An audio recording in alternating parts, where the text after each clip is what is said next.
Boa tarde a todos. Vereador Fabrício, nosso técnico Maurício. Nós vamos dar início à 18ª reunião da Comissão Permanente de Constituição, Legislação e Redação. Tem alguma ata, Maurício? Então, peço, por gentileza, a leitura da ata, antes dos assuntos. Comissão de Constituição, Legislação e Redação. Ata da 17ª reunião ordinária. Aos 16 dias do mês de setembro de 2019, às 13h15, no plenário da Câmara Municipal de Itajubá, reuniram-se os membros da Comissão de Constituição, Legislação e Redação, vereadores Renato Nascimento Moraes, Carlos Eduardo Corrêa Molina, Fabrício Oliveira Machado. O assessor técnico de comissão, Maurício Henrique da Silva, assessorou a reunião. Havendo número regimental, o senhor presidente, o vereador Renato Moraes, solicitou a leitura e colocou em discussão a ata da 16ª reunião ordinária, da qual foi aprovada por todos os presentes. Após, o presidente solicitou a leitura e colocou em discussão e votação o seguinte parecer do relator da Comissão de Constituição, Legislação e Redação. Parecer do relator ao projeto de lei 4403, que dispõe sobre as normas para a administração de medicamentos em berçários, creches e escolas, de autoria do vereador Fabrício Oliveira Machado. Em votação, foi aprovado pelos vereadores Renato Moraes e Carlos Molina. O presidente da comissão, o vereador Renato Moraes, colocou em pauta o projeto de lei 4379, que dispõe sobre encaminhamento facultativo de acidentados ou pessoas atendidas pelo Serviço de Atendimento Médico de Urgência, SAMU, a estabelecimentos de saúde privados e das outras providências, de autoria do vereador Fabrício Machado. Sendo desta forma, o presidente solicitou a leitura do ofício 082 de 2019, de autoria do vereador Fabrício Machado, e do ofício de sua própria autoria, solicitando novo parecer jurídico emitido pelo diretor Gustavo de Oliveira Max, que se manifestou contrário à tramitação do referido projeto. Em seguida, os vereadores Carlos Molina e Fabrício Machado fizeram suas considerações, e o presidente solicitou a votação ao segundo parecer jurídico do referido projeto de lei. Os vereadores Renato Moraes e Carlos Molina votaram a favor do novo parecer jurídico, desta forma, inviabilizando o prosseguimento da tramitação do projeto de lei 4379. Após considerações finais, nada mais havendo a tratar, o senhor presidente deu por encerrada a sessão, que se encontra registrada na íntegra em mídia eletrônica, audiovisual, considerada nos termos do artigo 143 do Regimento Interno da Câmara Municipal de Itajubá, parte integrante desta ata. Câmara Municipal de Itajubá, 12 de setembro de 2019.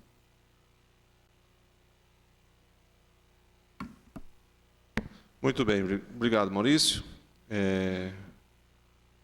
A ata está em discussão. Em votação, os favoráveis permaneçam como estão. Está aprovada, então, a ata, conforme se encontra. Passamos agora à leitura, discussão e votação do parecer ao projeto de lei 4401, que dispõe sobre o regime disciplinar e apuração de responsabilidades dos agentes públicos do município de Itajubá.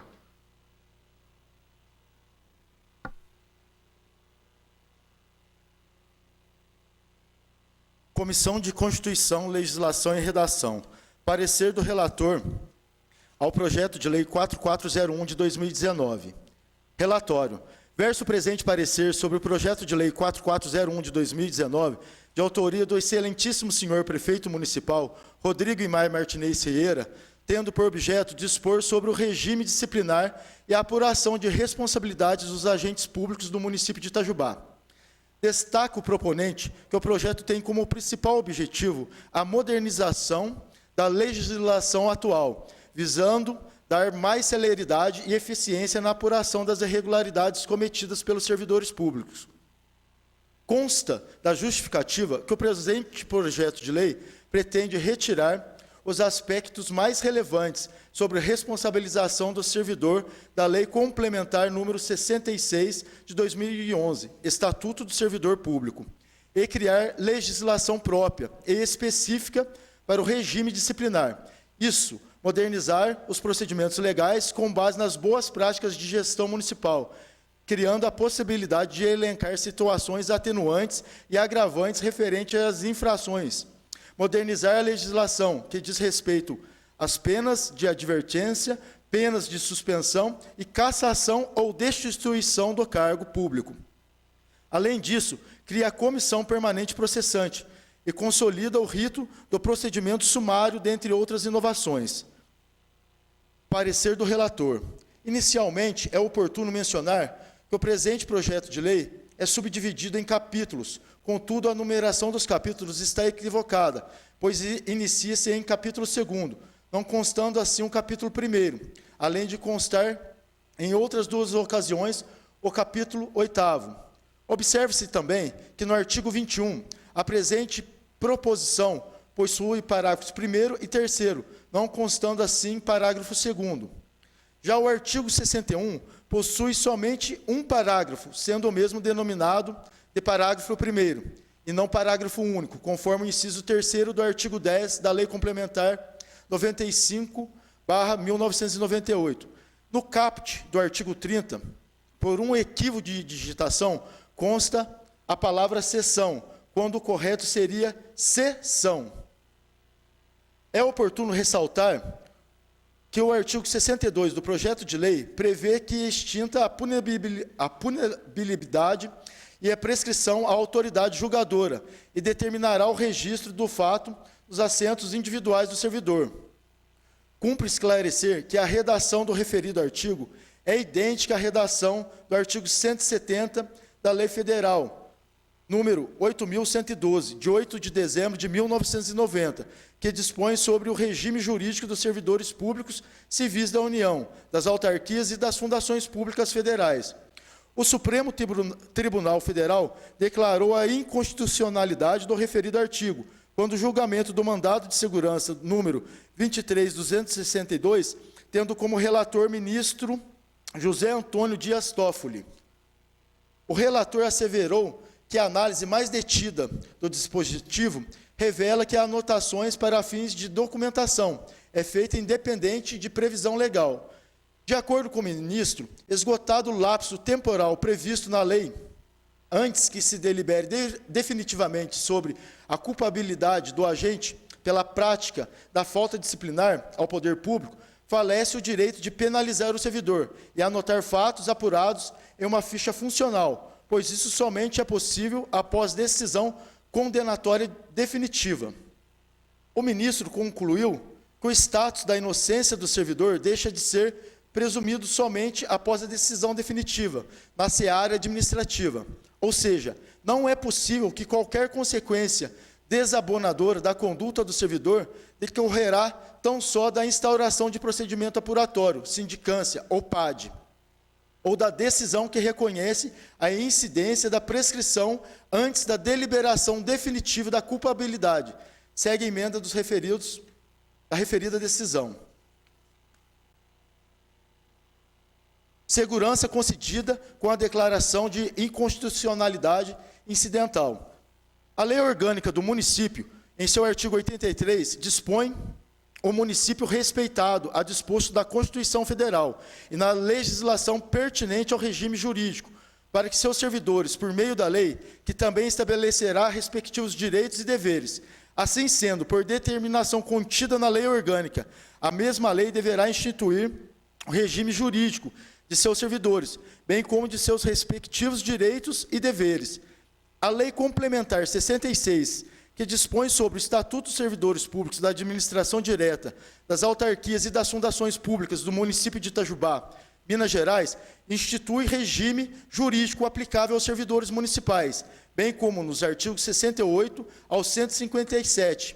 Elencou em seus direitos e no artigo 186, deveres em conformidade com o artigo 83 da Lei Orgânica. Ao analisar o presente projeto de lei, percebe-se mais especificamente seu artigo 4, que o mesmo dispõe sobre os deveres dos servidores, não observando assim o artigo 83 da Lei Orgânica, que determina que a matéria deve ser tratada na mesma lei que institui o regime jurídico dos servidores municipais, qual seja a Lei Complementar 66. Ademais, o artigo 87 da presente proposição dispõe que ficam revogadas os artigos 81 e os parágrafos, artigo 189 e parágrafos, artigo 195 e parágrafos, único, artigo 201 e artigo 202, todos da Lei Complementar 66.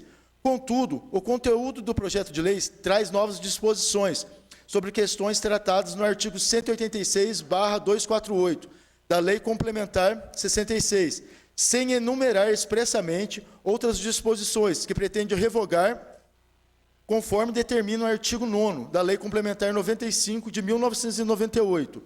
O parágrafo 2º do artigo 2º do Decreto de Lei 4.657, Lei Introdução às Normas do Direito Brasileiro, ainda determina que a lei posterior revoga a anterior, quando expressamente o declare, quando seja ela incompatível ou quando regule inteiramente a matéria de que trata a lei anterior, o que não é o caso desta.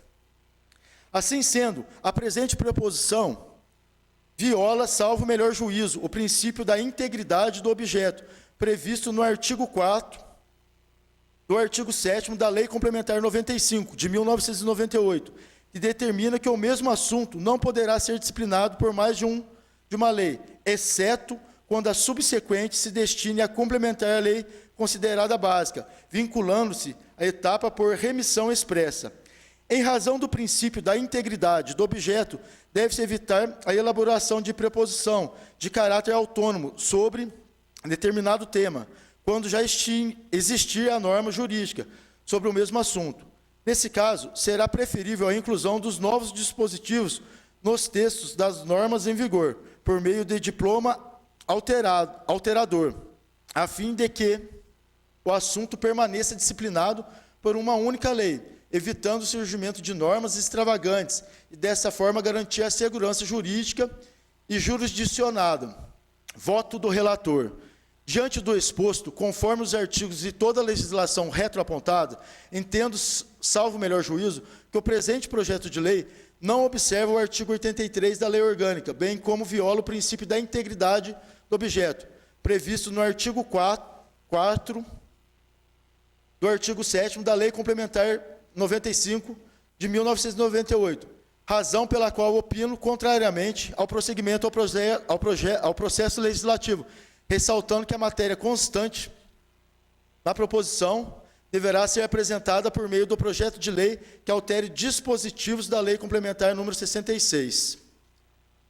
Itajubá, 16 de setembro de 2019.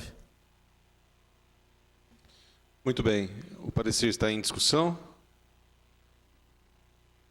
O parecer é contrário, pelo que eu entendi, resumidamente. Esse tipo de proposta deveria alterar, então, a Lei Complementar número 66. É isso que reza o nosso Lei Orgânica, não é isso? Portanto, parecer contrário. Alguma observação? Não? Os favoráveis ao parecer permaneçam como estão. Então, está aprovado o parecer na forma como se encontra. Nós passamos agora a leitura, discussão e votação do parecer ao projeto de lei número 4402, que acrescenta parágrafo único ao artigo 22 da Lei Municipal 2919, a qual dispõe sobre o serviço de transporte individual de passageiros, táxi, no município de Itajubá, e dá outras providências.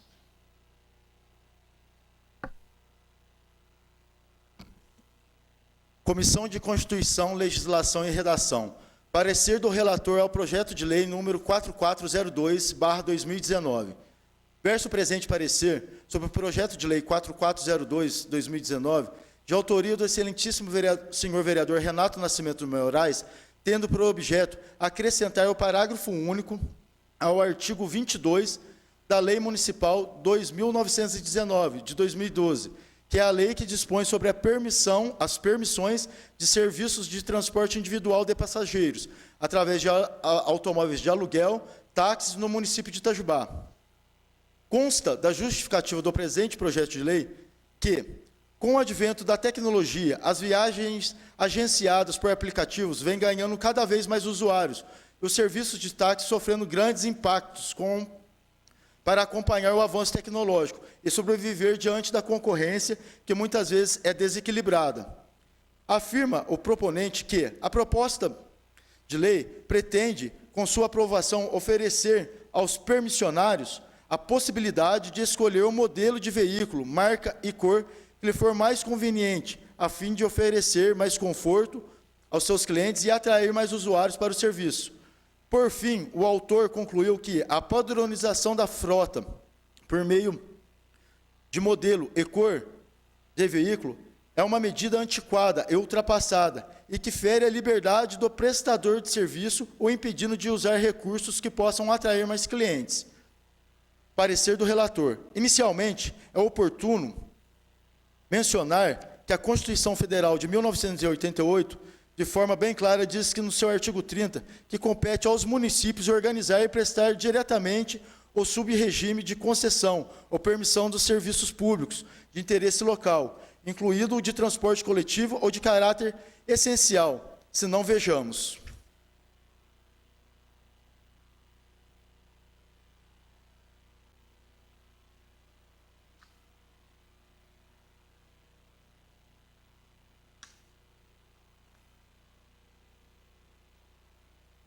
Parágrafo único. Não será admitido aumento de despesas previstos no projeto de iniciativa exclusiva do prefeito, ressalvo o disposto do artigo 133 do parágrafo 2º da Lei Orgânica. Assim sendo, o município possui competências para legislar acerca dos temas aventados nas esferas do interesse local. Trata-se de competência que deve ser exercida tanto pelo Poder Legislativo quanto pelo Poder Executivo local. Ou seja, a iniciativa legislativa da matéria, constante no projeto de lei, é salvo melhor juízo, concorrente entre os poderes Executivo e Legislativo.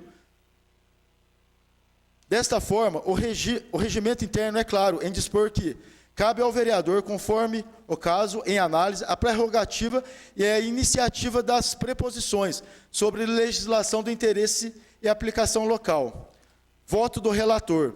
Diante do exposto, conforme os argumentos e toda a legislação retroapontados, verifica-se, salvo melhor juízo, a possibilidade jurídica da propositura em análise, visto que a mesma não apresenta nenhum vício de inconstitucionalidade ou ilegalidade que pudesse macular seu trâmite, razão pela qual opino pelo prosseguimento das demais fases do processo legislativo.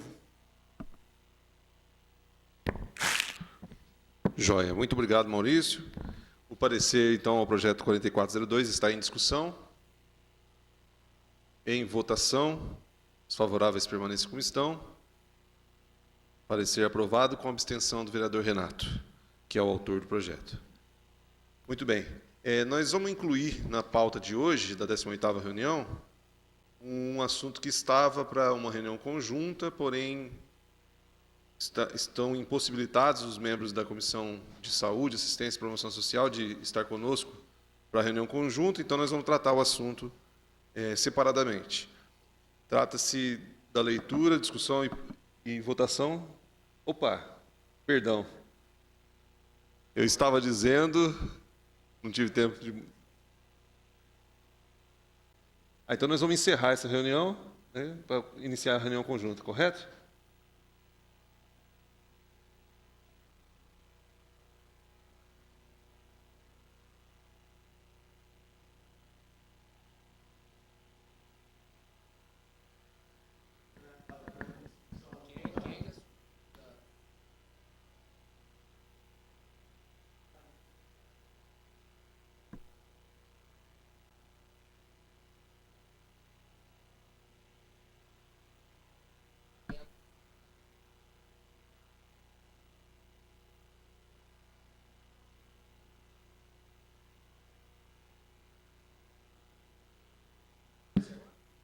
Então, nós vamos... Retiro o que eu disse há pouco, nós vamos encerrar essa reunião, a 18ª. Agradeço a Deus e a presença de todos. Damos por encerrada a 18ª reunião da Comissão de Constituição, Legislação e Redação.